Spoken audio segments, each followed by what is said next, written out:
Ideally देखो war type situation, but इस situation में क्या होता है, कुछ लोग आमिर से 70-80% लोग जो प्लान कर रहे थे कि I would invest in Dubai, they will stop and see कि कुछ दिनों में क्या होता है। अब क्योंकि जो लोग खरीदने वाले थे अनसर्टेनिटी की वजह, क्योंकि ये प्लान नहीं है, मार्केट करेक्शन नहीं है, बबल है जा वो भी नहीं फटा है तुम्हारा अभी तक, ऐसा कुछ नहीं हुआ, ये अनप्लान्ड चीज थी तो बीच में आ गई।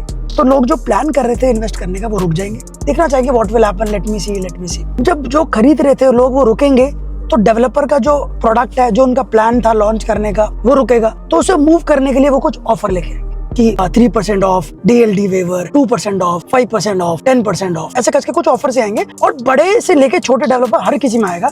प्रोजेक्ट अच्छा है नहीं अच्छा उससे मतलब नहीं है, एज अ बिजनेसमैन वो कैश फ्लो चलना चाहिए, क्योंकि अनसर्टेनिटी की वजह से रुक गया है। आपको पुश करने के लिए, लोगों को कॉन्फिडेंस देने के लिए वो वेवर्स आएंगे। एज एन इन्वेस्टर 20-30% लोग हैं, हमने कोविड के टाइम भी देखा था ऐसा हुआ था, अभी भी वैसा ही होगा। 5-10% अगर ओपी से ओरिजिनल प्राइस जो मार्केट में जो प्राइस चल रहा था वो कम हो जाएगा कुछ सिलेक्टेड प्रोजेक्ट्स में, वो इन्वेस्टर जो है मल्टीपल डील वहां पे उठाएंगे। और क्योंकि टेम्परेरी वॉर है, वॉर तो खत्म होना ही है, ऐसा कोई कोविड टाइप डिजीज या स्पेनिश फ्लू डिजीज नहीं है या मार्केट करेक्शन नहीं हुआ है, ये अनसर्टेनिटी है। तो ये जो टेम्परेरी सेटबैक है ना, ये 1-2 महीने के बाद ठीक हो जाएगा, क्योंकि वॉर तो खत्म होनी है। जब 1-2 महीने बाद ये ठीक हो जाएगा तो मार्केट इस बार जब ओपी चल रहा था उससे भी सरपास करेगा, क्योंकि हॉल्ट पे था कुछ टाइम। जो लोग 70% रुके हुए थे ना, वो एकदम से एंटर करेंगे, अब ठीक हो गया, अब न्यूज आ गई है, अब सब कुछ ठीक हो जाएगा, लेट मी बाय अगेन। उस टाइम पे क्योंकि अब इन्वेस्टर मूव ऑन कर चुका है और आप वो डील भी मिस कर गए 5-7% की जो आपको मिल सकती थी एज एन अपॉर्चुनिटी। अब आप नॉर्मल बाइंग खरीदोगे जिसका फायदा आप एज एन इन्वेस्टर उठा सकते थे, missed on that and you will by normal properties like everybody does.